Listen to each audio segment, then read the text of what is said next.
Hello friends, जय माता दी। कैसे हैं आप सब दोस्तों। गुप्त नवरात्र आ रहे हैं और हम सभी लोग सच्चे मन से देवी की आराधना करना चाहते हैं, पर जो गृहस्थ हैं वो थोड़े संशय में हैं, क्योंकि गुप्त नवरात्र के बारे में इतना कुछ सुनने को मिलता है कि बहुत डरावना होता है, गलत प्रतिक्रियाएं होती है, इसीलिए सभी लोग डर जाते हैं। तो आज हम बात करने वाले हैं कि कोई भी गृहस्थ किस प्रकार आसानी से कोई भी साधना या कौन से नियम पालन करके, कौन से उपाय करके, कौन से पूजन को करके इस गुप्त नवरात्र का पूर्ण फल प्राप्त कर सकते हैं।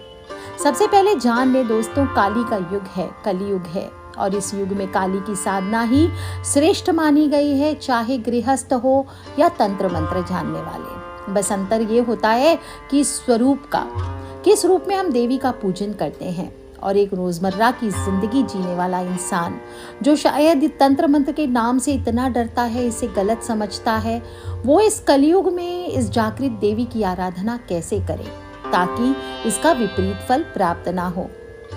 वैसे तो आप किसी भी दिन देवी का पूजन कीजिए, बेस्ट फल ही प्राप्त होता है, पर नवरात्र वो काल होता है, वो खास रात्रियां होती है जिनका हर किसी को इंतजार रहता है, चाहे वो प्राकट्य नवरात्र हो या गुप्त नवरात्र, क्योंकि इस समय शक्तियां जागृत हो जाती है। साल में 4 खास नवरात्र आते हैं, चैत्र और अश्विन सभी जानते हैं। इसके अलावा माघ और आषाढ़ के नवरात्र विशेष चमत्कारी कहे गए हैं और गुप्त माने गए हैं। इन नवरात्र में जो भी आपकी कोई खास मनोकामना हो, आप सिद्धियां प्राप्त करना चाहते हो, किसी संकट से बाहर आना चाहते हो, माता रानी से जुड़ना चाहते हो, तो इससे श्रेष्ठ कोई अवसर होता ही नहीं है। पर सावधान, ये नवरात्र उल्टा फल देते ही देते हैं। इसलिए हर कहीं से साधना सीखकर, जो खुद जानकार नहीं है और पैसे कमाने के लिए चैनल्स खोल रखे हैं, उनसे सीखकर, या कॉपी पेस्ट करने वाले, या फिर कुछ बाबा जी जो मन गढ़ंत उपाय आपको सिखाते हैं, बताते हैं, उनसे बच कर रहें। किसी मुश्किल में आपको ये ना डाल दें, नहीं तो उल्टा लेने के देने पड़ जाएंगे। ये गुप्त नवरात्र विशेष रूप से तांत्रिक और अघोरियों के लिए महत्वपूर्ण होती है, और हम अघोरियों के लिए स्वर्णिम अवसर होता है, ताकि माँ से शक्तियाँ प्राप्त कर हम सामान्य जनमानस की मनोकामना पूर्ति कर सकें, उनके कष्टों का निवारण करने में उनकी मदद कर सकें, उनके संकटों को दूर करें। और इन नवरात्र में पूजा को आप जितना गुप्त रखेंगे, उतनी जल्दी आपको पूजा का फल मिलता है, आपकी मनोकामनाएं पूर्ण होती है। इसका ये अर्थ नहीं है कि एक साधारण गृहस्थ, एक साधारण साधक माता रानी की आराधना नहीं कर सकता। तो चलिए, आप सभी के अनुरोध पर आप सभी को इस गुप्त नवरात्र में 10 दिन किन नियमों का पालन करते हुए माँ से जुड़ना है, साधना कैसे करनी है, आसान विधि से आपको समझाती हूँ। सबसे पहले देख लेते हैं कि गुप्त नवरात्र कब से शुरू हो रहे हैं। तो 10 फरवरी से गुप्त नवरात्र शुरू हो रहे हैं और 18 फरवरी तक रहने वाले हैं। कोई भी तिथि घट रही या बढ़ रही नहीं है, और अगर कोई लोग घट स्थापना करना चाहते हैं तो घट स्थापना 10 फरवरी को ही होगा। सुबह 8:45 से लेकर 10:10 तक का शुभ मुहूर्त है। दूसरा घट स्थापना का शुभ मुहूर्त दोपहर को है 12:13 से लेकर 12:58 तक। जो लोग भी रात्रि साधना करेंगे, वो जो लोग भी साधना से जुड़ रहे हैं, वो समय जो फोन नंबर दिया जाता है स्क्रीन पर, उनसे बात करके आप अपनी स्थापना का समय ले लीजिए। देवी माँ की 10 महाविद्या का इस दौरान, जैसे 9 दुर्गा होती है, इसी तरह से गुप्त नवरात्र में माँ के 10 महाविद्याओं का ध्यान किया जाता है। देवी पार्वती के शरीर से जब क्रोध में माता ने अपना रूप निकाला था, उस समय 10 महाविद्याएं प्रकट हुई थी।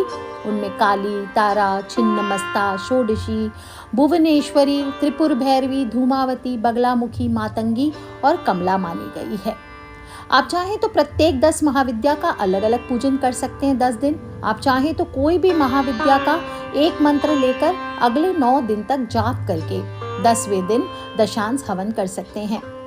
इन नवरात्र में आपको अगर इच्छा हो तो नॉर्मल नवरात्र की भांति आप कलश स्थापना, ज्वारे भोना, अखंड ज्योत भी रख सकते हैं। जैसे अगर आपने लास्ट नवरात्र मिस कर दिए तो आप इस पे रख सकते हैं, या फिर सिर्फ आप चौकी लगाकर सिर्फ एक देवी का जाप कर सकते हैं।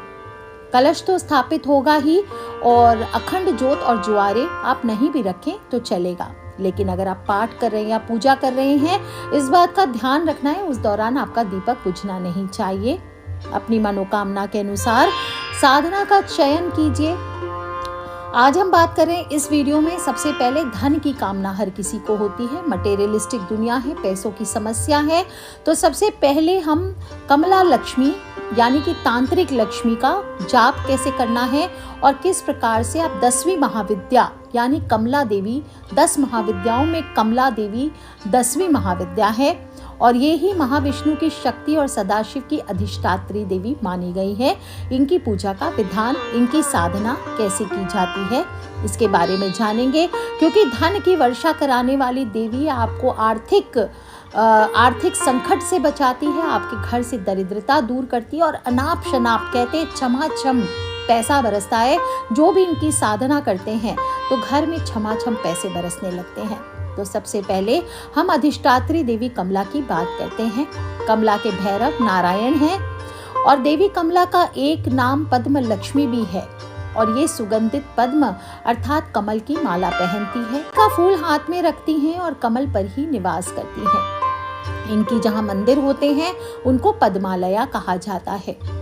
देवी पद्म लक्ष्मी का वर्ण भी पद्म के जैसा ही है, और देवी पद्म लक्ष्मी स्वयं भी पद्म से ही उत्पन्न हुई है, और पद्म की पंखुड़ियों की भांति ही इनकी लुभावनी आंखें हैं, हाथ है, चरण है, उरु है, सभी अवयव कमल की तरह ही है।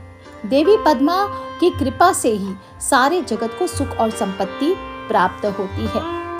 पौराणिक वर्णन के अनुसार एक बार ऋषि दुर्वासा के श्राप से देवता श्रीहीन यानी निर्धन हो गए थे। सभी देवता घबराकर श्री हरि की शरण में आए, और विष्णु की आज्ञा से समुद्र मंथन हुआ, जिससे देवी पद्मा का अवतरण हुआ। देवी पद्म लक्ष्मी ही सारे संसार को धन और ऐश्वर्य देती हैं, और इनका संबंध शुक्र ग्रह से है, क्योंकि संसार में जितनी भी मिट्टी है उस पर शुक्र का आधिपत्य है। वे कमल का फूल, मिट्टी और पानी का मिश्रण अर्थात कीचड़ से ही उत्पन्न होता है। कमला की कृपा के बिना जीवन कष्टप्रद, अभावग्रस्त और नरक के समान है। दीर्घ आयु, धन, मान सम्मान और राज्य पद प्राप्त करने के लिए देवी कमला ही सर्वश्रेष्ठ साधन है।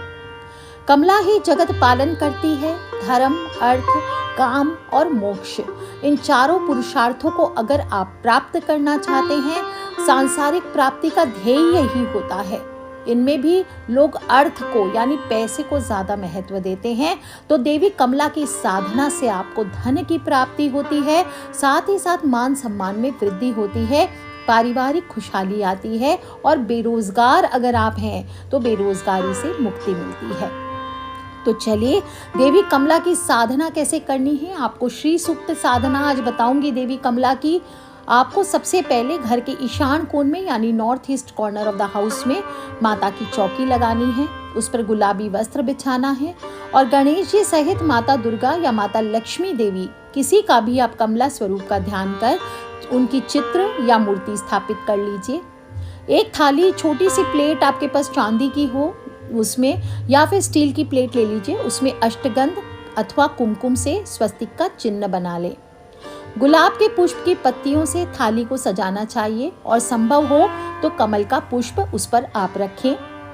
गुलाब की पत्तियों से भरी थाली में श्रीयंत्र या हत्ता जोड़ी, आपके पास दोनों में से जो भी सिद्ध हो, अभिमंत्रित हो 1.25 लाख लक्ष्मी जप से, उसको आपको स्थापित करना चाहिए, और फिर इसकी आपको पूजन करना चाहिए। सर्वप्रथम इसके बाद बाएं हाथ में जल लेकर दाहिने हाथ से अपने ऊपर और सारी सामग्री, पूजा सामग्री जितनी आपने ली है सब पर आपको छिड़कना चाहिए। बोले श्री महालक्ष्मी नमः। आप चाहें तो मंत्र भी बोल सकते हैं, और नहीं तो मैं हिंदी में भी बताऊंगी, आप चाहें तो उसको आप बोले। अपवित्रः पवित्रो वा सर्वावस्थां गतोपि वा या स्मरेत पुंडरीकाक्षं स बाया अभ्यंतरः शुचि। यानी पवित्र हो या अपवित्र अथवा किसी भी अवस्था में है, जो पुंडरीकाक्ष विष्णु भगवान का स्मरण करता है वह अंदर और बाहर से पवित्र हो जाता है। इस प्रकार से सभी चीजों पर जल का छिड़काव करें। इसके बाद 3 बार आपको आचमन करना चाहिए, यानी दाहिने हाथ से जल लेकर के आपको पीना है। इसको आचमन करना कहते हैं। बोले श्री महालक्ष्मी नमः एम आत्मा तत्वम शोधयामी नमः स्वाहा, और जल को पी ले, यानी श्री महालक्ष्मी को मेरा नमन है, मैं आत्मा तत्व को शुद्ध करता हूँ। फिर से जल भरे हाथ में बोले श्री महालक्ष्मी नमः रिम विद्या तत्वम शोधयामी नमः स्वाहा, यानी श्री महालक्ष्मी को मेरा नमन है, मैं विद्या तत्व को शुद्ध करता हूँ। जल को पी ले। अब तीसरी बार जल हाथ में ले, बोले श्री महालक्ष्मी नमः क्लीं शिव तत्वम शोधयामी नमः स्वाहा, यानी श्री महालक्ष्मी को मेरा नमन, मैं शिव तत्व को शुद्ध करता हूँ। अब आप हाथ धो लीजिए और फिर दाहिने हाथ में जल और चावल लेकर संकल्प करना है। हे माँ लक्ष्मी, मैं समस्त लौकिक कामनाओं की पूर्ति के लिए श्री सूक्त माँ महालक्ष्मी जी की साधना कर रहा हूँ या कर रही हूँ। आपकी कृपा के बिना कुछ भी संभव नहीं है। हे माता श्री लक्ष्मी, मुझ पर प्रसन्न होकर इसके मेरी साधना के सफल होने का आशीर्वाद दें। इस प्रकार से आप चाहें तो जितनी जप संख्या आप लेना चाहते हैं, जैसे 12,000 की साधना होती है तांत्रिक साधना, आप उतना आप जप की संख्या का ले सकते हैं कि 12,000 में पूरा शरण करूंगा, और नहीं तो आप सिर्फ रोज एक पाठ करना चाहते हैं तो सिर्फ उतना ही संकल्प लीजिए। इसके बाद जो हाथ में आपने चावल और जल रखा है उसको भूमि पर चढ़ा दीजिए। अब विनियोग करना चाहिए। विनियोग का अर्थ होता है कि उसमें कौन से बीज यूज हुए हैं, या उसमें कौन ऋषि हैं, किन्होंने लिखा है, किस प्रकार के छंद के द्वारा वो लिखी गई है। तो हाथ में जल लेकर के बोले इस 15 ऋचाओं वाले श्री सूक्त के करदम और चिकलित ऋषि हैं, और प्रथम तंत्र की इंदिरा ऋषि है, आनंद करदम है, और चिकलित इंदिरा पुंज है। शेष 14 मंत्रों के दृष्टा हैं।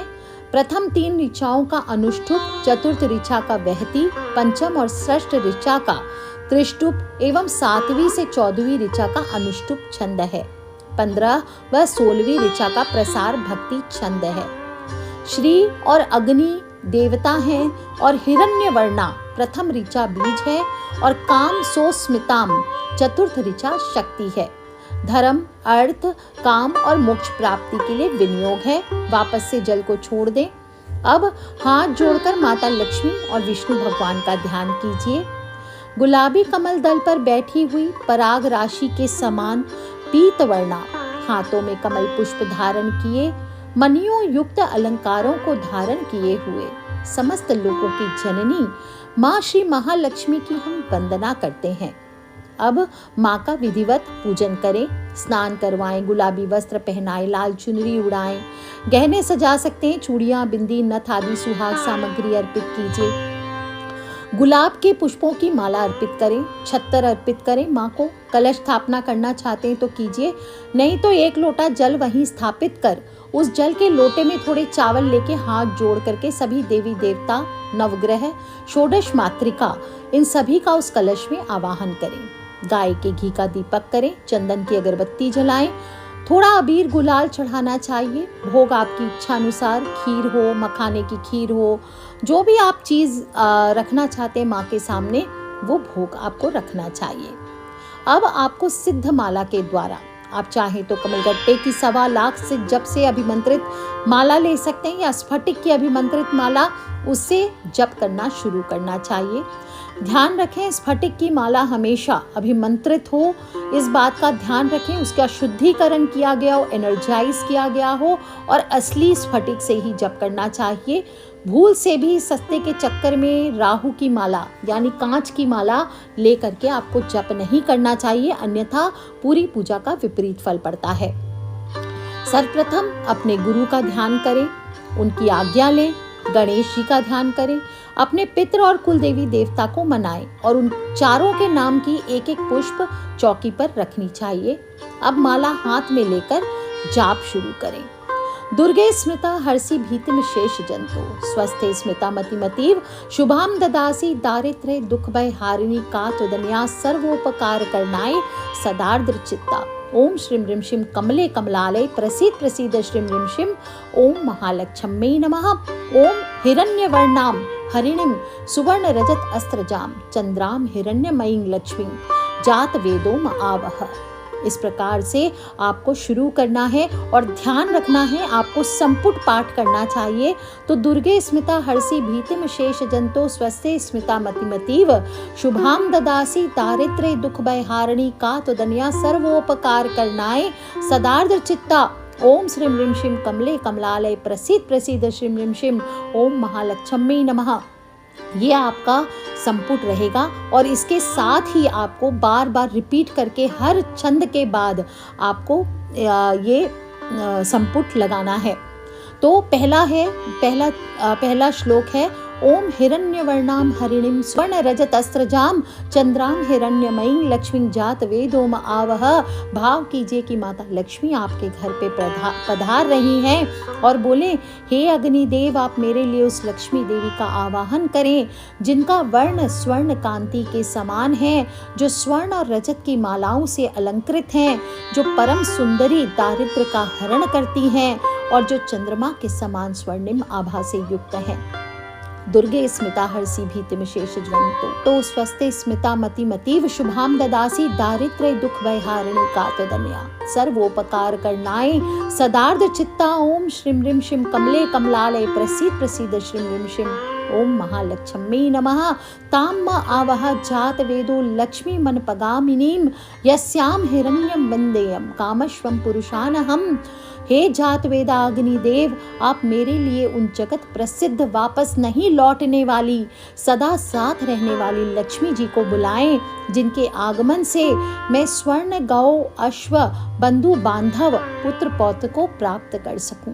दुर्गे स्मिता हर्षि भीतिम शेष जंतो स्वस्ते स्मिता मतिमतीव शुभाम ददासी दारिद्र्य दुख भयहारिणी कातदन्या सर्वोपकार करनाए सदार्ध चित्ता ओम श्रीं ह्रीं शिम कमले कमलालय प्रसीद प्रसीद श्रीं ह्रीं शिम ओम महालक्ष्मी नमः। अश्वपूर्वाम रथमध्याम हस्तिनाद प्रमोदिनी श्रियम देवी मुपवये शिरमा देवी जुष्टाम। जिस देवी के आगे घोड़े और मध्य में रथ है, ऐसे रथ पर आरूढ़ गज निनाद से प्रमुद कारिणी दैदीप्यमान लक्ष्मी देवी का मैं यहाँ आवाहन करता हूँ, जिससे वे मुझ पर प्रसन्न हो। दुर्गे स्मिता हर्षि भीतिम शेष जंतो स्वस्ते स्मृता मतिमतीव शुभाम ददासी दारिद्र्य दुख भयहारिणी कात्वदन्या सर्वोपकार करनाय सदार्थ चित्ता ओम श्रीं ह्रीं शिम कमले कमलालय प्रसीद प्रसीद श्रीं ह्रीं शिम ओम महालक्ष्मी नमः। काम सो स्मिताम हिरण्य प्राकारा माद्राम ज्वलंतीम तृप्ताम तर्पयंतीम पद्मे स्थिताम पद्मवर्णा तामी होपवये श्रियम। मुखारविंद पर मधुर स्मृति से जिनके स्वरूप अवर्णनीय है, जो स्वर्ण से आविष्ट दया भाव से आर्द्र दैदीप्यमान है और जो स्वयं तृप्त होते हुए दूसरों के मनोरथ को पूर्ण करने वाली हैं, कमल पर विराजमान कमल सदृश उस लक्ष्मी देवी का मैं आवाहन करता हूँ। दुर्गे स्मिता हर्षि भीतिम शेष जंतो स्वस्ते स्मिता मतिमतीव शुभाम ददासी दारिद्र्य दुख भयहारिणी कात्वदन्या सर्वोपकार करनाए सदार्थ चित्ता ओम श्रीं ह्रीं शिम कमले कमलालय प्रसीद प्रसीद श्रीं ह्रीं शिम ओम महालक्ष्मी नमः।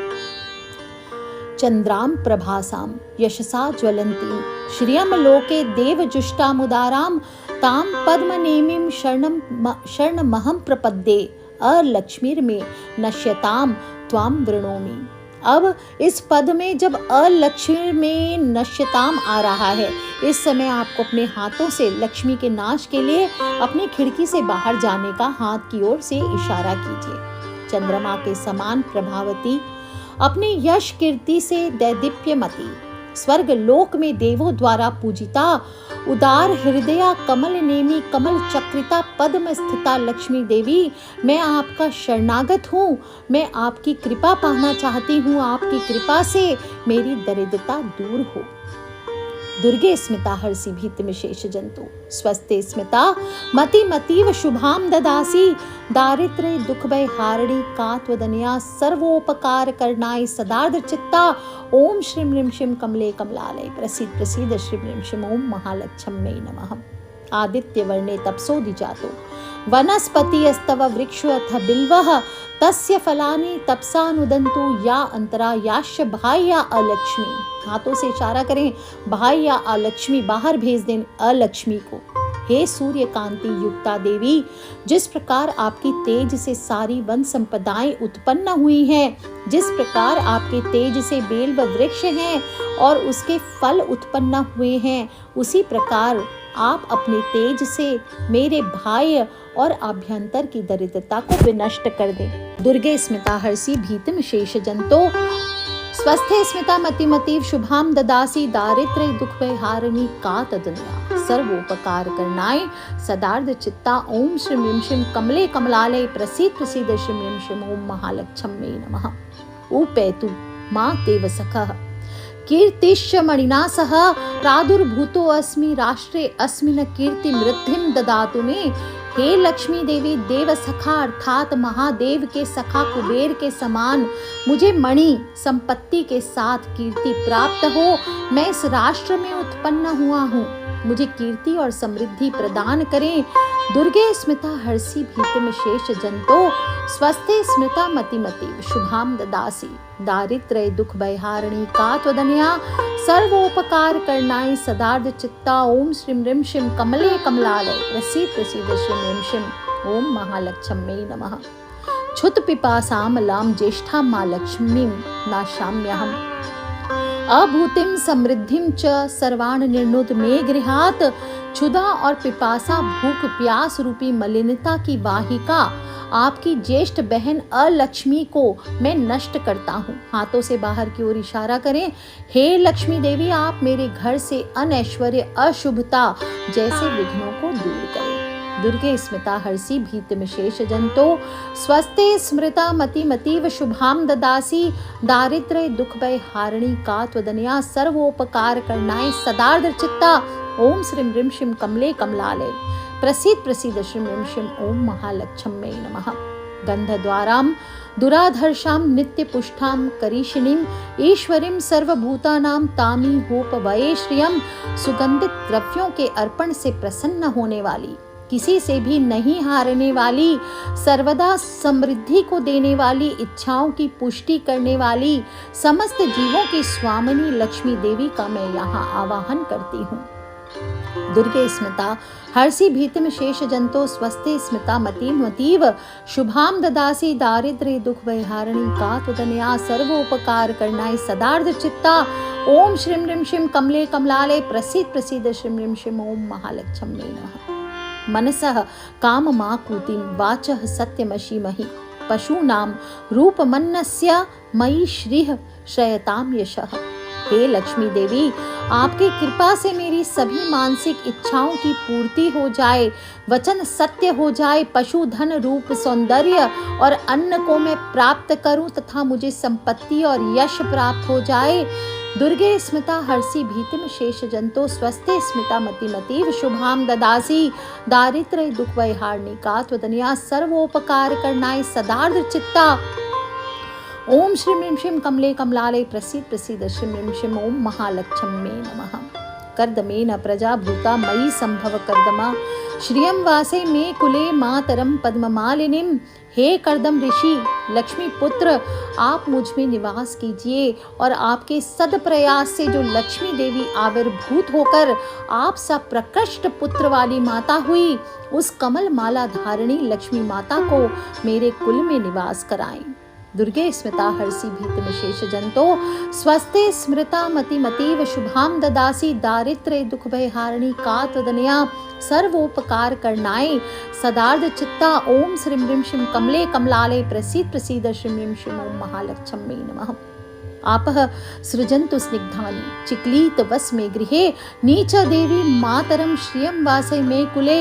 जिस प्रकार वरुण देव स्निग्ध द्रव्यों को उत्पन्न करते हैं, जिस प्रकार जल से स्निग्धता आती है, उसी प्रकार हे लक्ष्मी पुत्र चिक्लीत आप मेरे घर में निवास करें और दिव्य गुण युक्ता श्रेयमान माता लक्ष्मी को मेरे कुल में निवास कराकर इसे स्निग्ध कर दें। दुर्गे स्मिता हर्षि भीतिम शेष जंतो स्वस्ति स्मिता मतिमतीव शुभाम ददासी दारिद्र्य दुख भय हारिणी का त्वदन्या सर्वोपकार करनाई सदार्थ चित्ता ओम श्रीम ह्रीं शिम कमले कमलाले प्रसीद प्रसीद श्रीम ह्रीं शिम ओम महालक्ष्मी नमः। आर्द्राम पुष्कारिणीं पुष्टिम पिंगलां पद्ममालिनीं चंद्राम हिरण्यमयीं लक्ष्मीं जात वेदोम आवह।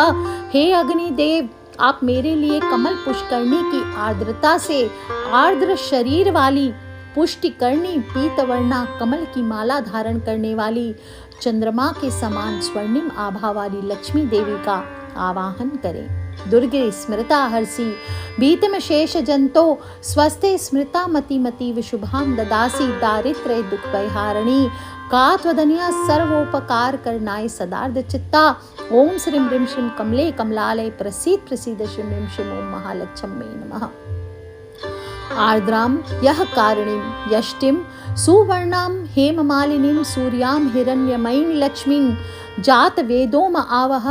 हे अग्निदेव, आप मेरे लिए दया भाव से आर्द्र चित्त क्रियाशील करने वाली शासन दंड धारिणी कोमलांगी सुंदर वर्ण वाली स्वर्ण माला धारिणी सूर्य के समान स्वर्णिम आभामयी लक्ष्मी देवी का आवाहन करें। दुर्गे स्मिता हर्षि भीतिम शेष जंतो स्वस्ते स्मृता मतिमतीव शुभाम ददासी दारिद्र्य दुख भयहारिणी का त्वदन्या सर्वोपकार करनाय सदार्थ चित्ता ओम श्रीं ह्रीं शिं कमले कमलालय प्रसीद प्रसीद श्रीं ह्रीं शिं ओम महालक्ष्मी नमः।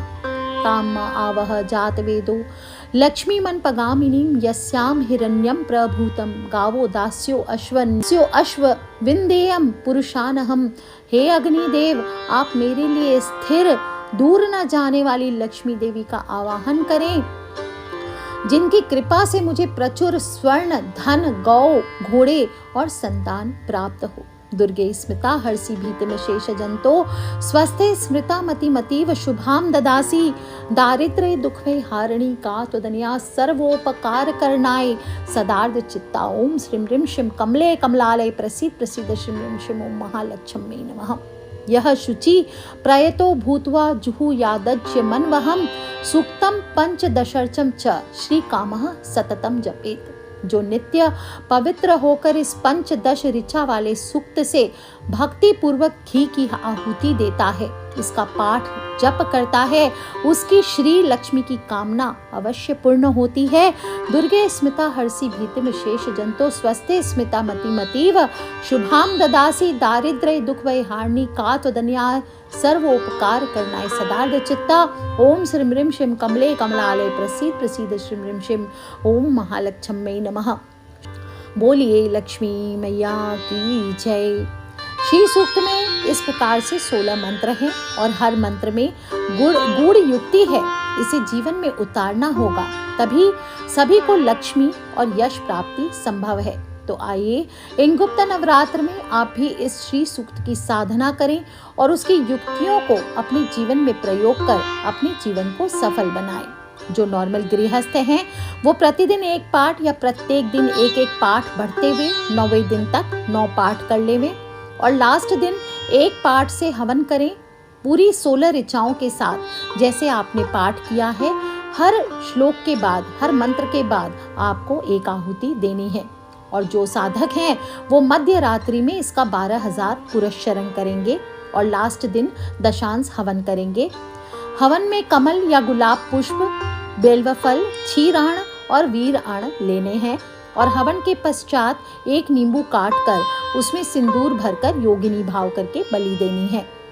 इस प्रयोग से धन धान्य, ऐश्वर्य, समृद्धि, वचन सिद्धि, खोया हुआ या शत्रुओं द्वारा छीना हुआ धन भी प्राप्त होता है और हर 3 वर्ष के अंतराल कम से कम यह प्रयोग अवश्य करना चाहिए। वैभव, लक्ष्मी, संपत्ति, वाहन, घर, स्त्री, पुरुष, संतान का लाभ मिलता है, वाक सिद्धि प्राप्ति होती है, लक्ष्मी स्थिर रहती है और राज्य या राजकर्ताओं को वश में करने के लिए 48,000 जप का पुरस्चरण करना चाहिए। इससे आकर्षण बढ़ता है और हर कोई आपके वश में रहता है, आपकी इच्छाएं पूर्ण होती है। तो बोलिए श्री विद्या महालक्ष्मी महाविद्या श्री कमला मैया की जय, लक्ष्मी मैया की जय, महाकाली मैया की जय। हर हर महादेव शंभो।